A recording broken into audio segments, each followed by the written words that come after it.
Power of now. A time came when, for a while, I was left with nothing on the physical plane. I had no relationships, no job, no home, no socially defined identity. I spent almost 2 years sitting on park benches in a state of the most intense joy. But even the most beautiful experiences come and go.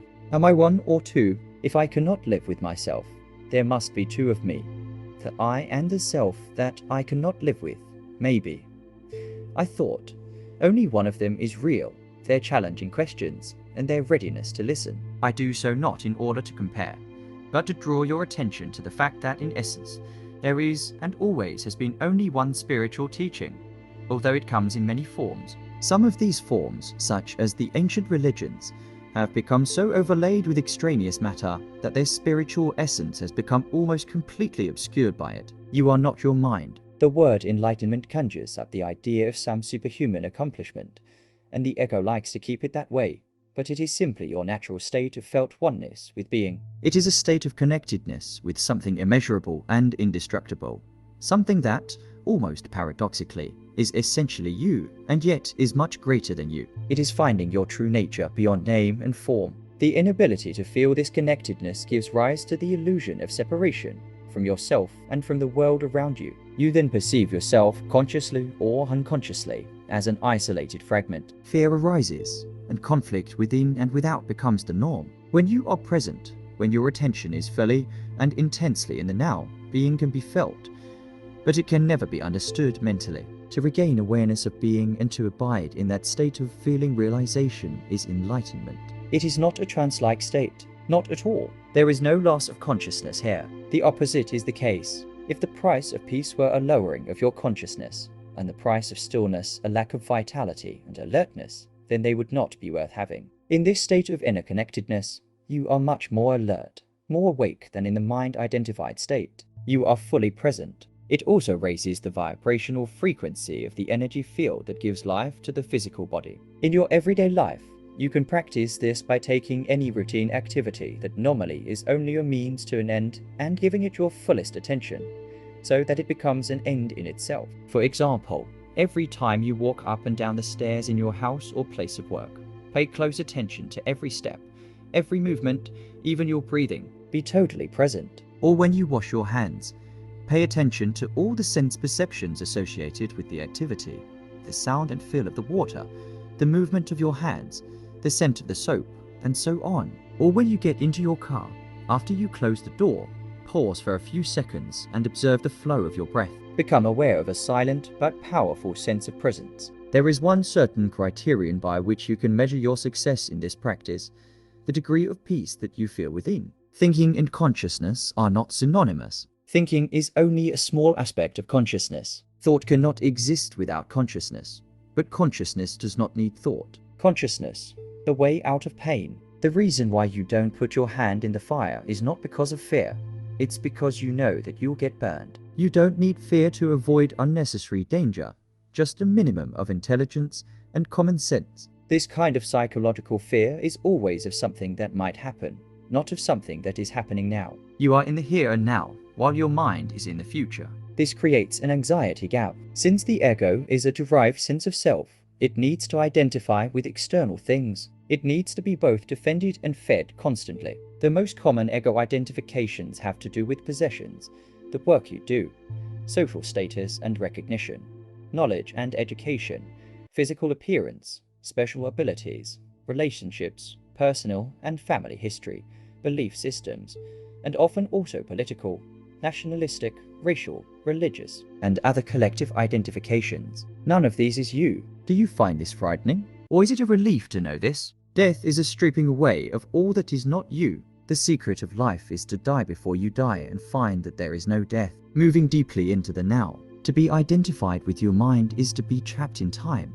The compulsion to live almost exclusively through memory and anticipation. The moment you realize you are not present, you are present. Whenever you are able to observe your mind, you are no longer trapped in it. Another factor has come in, something that is not of the mind. Nationalism, or rigid religious belief systems, which operate under the implicit assumption that the highest good lies in the future and that therefore the end justifies the means. The end is an idea, a point in the mind-projected future when salvation in whatever form, happiness, fulfillment, equality, liberation, and so on will be attained. Not infrequently, the means of getting there are the enslavement, torture, and murder of people in the present. If it is the quality of your consciousness at this moment that determines the future, then what is it that determines the quality of your consciousness? Your degree of presence. So the only place where true change can occur and where the past can be dissolved is the now. Mind strategies for avoiding the now. Many people use alcohol,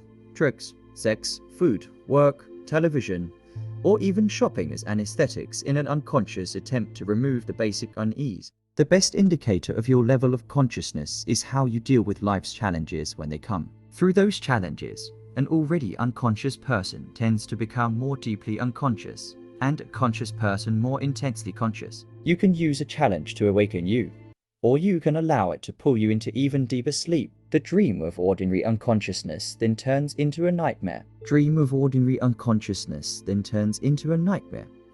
As within, so without. If humans clear inner pollution, then they will also cease to create outer pollution. It invariably carries an unconscious negative charge. When you complain, you make yourself into a victim. When you speak out, you are in your power. So change the situation by taking action or by speaking out if necessary or possible. Leave the situation or accept it. All else is madness. Wherever you are, be there totally. If you find your here and now intolerable and it makes you unhappy, you have 3 options. Remove yourself from the situation, change it, or accept it totally. If there is truly nothing that you can do to change your here and now, and you can't remove yourself from the situation, then accept your here and now totally by dropping all inner resistance. The state of presence. Yes. Zen masters use the word satori to describe a flash of insight, a moment of no mind, and total presence. Although satori is not a lasting transformation, be grateful when it comes, for it gives you a taste of enlightenment. You may indeed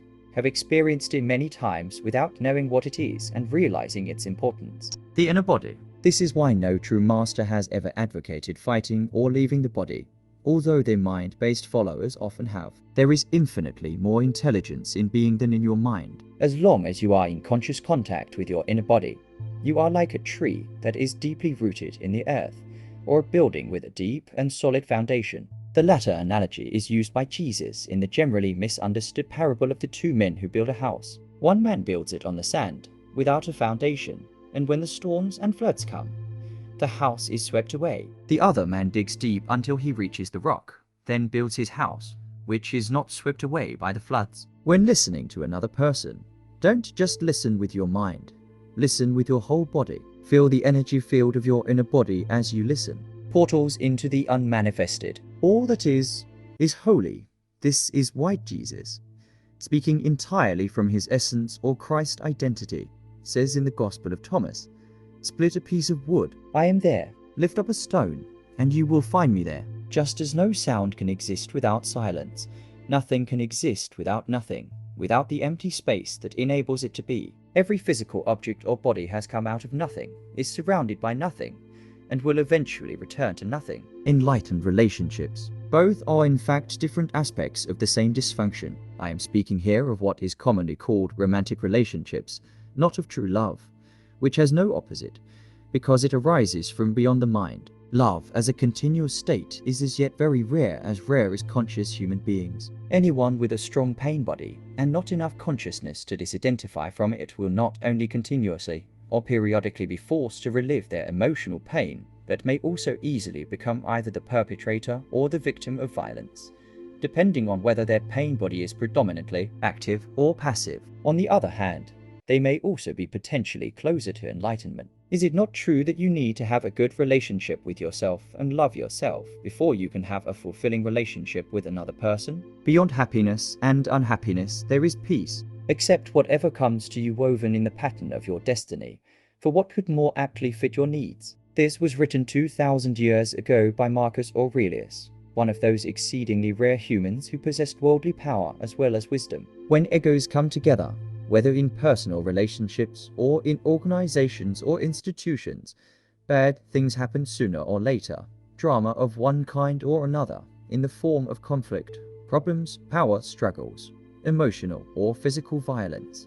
and so on. This includes collective evils such as war, genocide, and exploitation, all due to massed unconsciousness. Furthermore, many types of illness are caused by the ego's continuous resistance, which creates restrictions and blockages in the flow of energy through the body. It is not true that the up cycle is good and the down cycle bad, except in the mind's judgment. Growth is usually considered positive, but nothing can grow forever. If growth, of whatever kind, were to go on and on, it would eventually become monstrous and destructive. Dissolution is needed for new growth to happen. One cannot exist without the other. Failure lies concealed in every success, and success in every failure. In this world, which is to say on the level of form, everybody fails, sooner or later, of course, and every achievement eventually comes to naught. All forms are impermanent.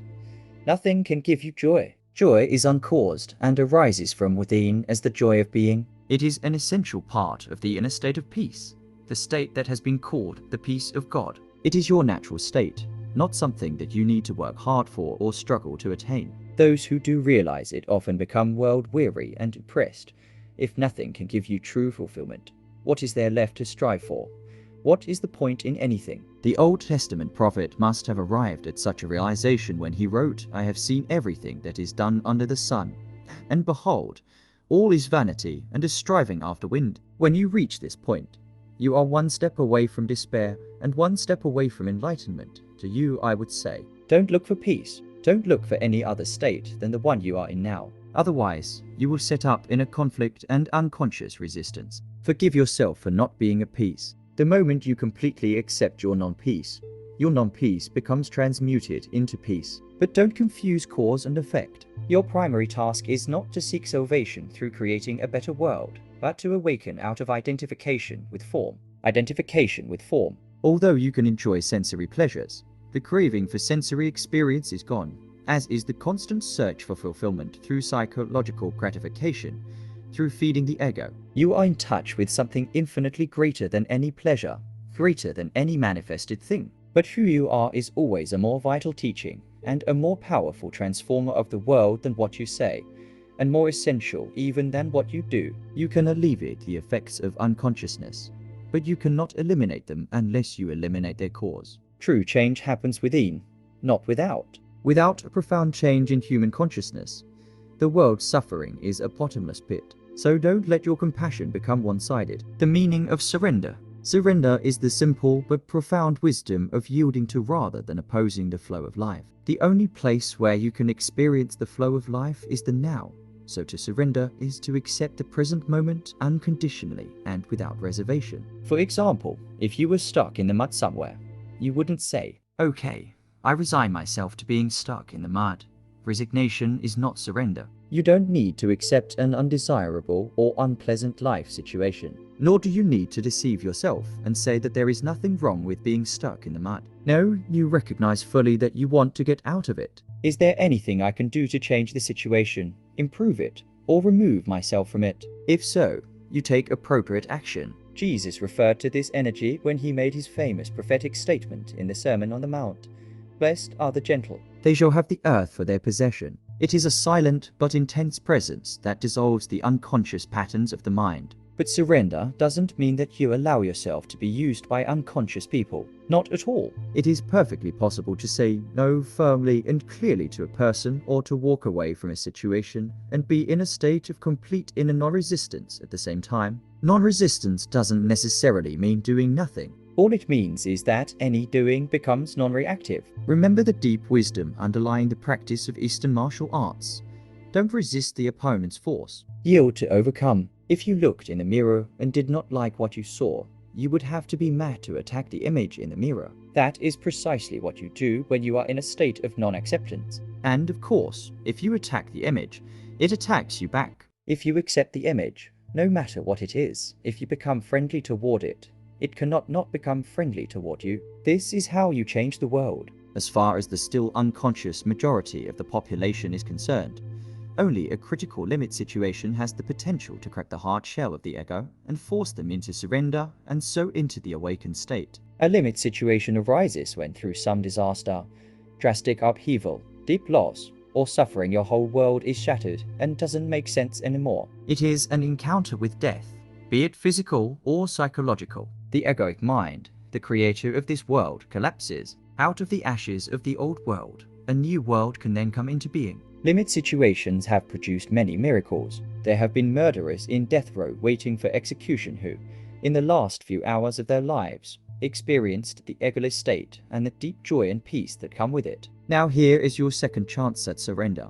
If you cannot accept what is outside, then accept what is inside. If you cannot accept the external condition, accept the internal condition. This means, do not resist the pain. Allow it to be there. Surrender to the grief, despair, fear, loneliness, or whatever form the suffering takes. Witness it without labeling it mentally. Embrace it. Then see how the miracle of surrender transmutes deep suffering into deep peace. This is your crucifixion. When there is no way out, there is still always a way through. So don't turn away from the pain. Face it. Feel it fully. They found God through surrender, through total acceptance of what is, into which they were forced by their intense suffering. God is being itself, not a being. There can be no subject-object relationship here.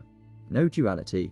No you and God. Choice begins the moment you disidentify from the mind and its conditioned patterns, the moment you become present. This is not related to intelligence in the conventional sense of the word. I have met many highly intelligent and educated people who were also completely unconscious, which is to say completely identified with their mind. In fact, if mental development and increased knowledge are not counterbalanced by a corresponding growth in consciousness, the potential for unhappiness and disaster is very great. The mind always adheres to the known. The unknown is dangerous because it has no control over it. If you are one of the many people who have an issue with their parents, if you still harbor resentment about something they did or did not do, then you still believe that they had a choice, that they could have acted differently. It always looks as if people had a choice, but that is an illusion. As long as your mind with its conditioned patterns runs your life, as long as you are your mind, what choice do you have? None. You are not even there. The mind-identified state is severely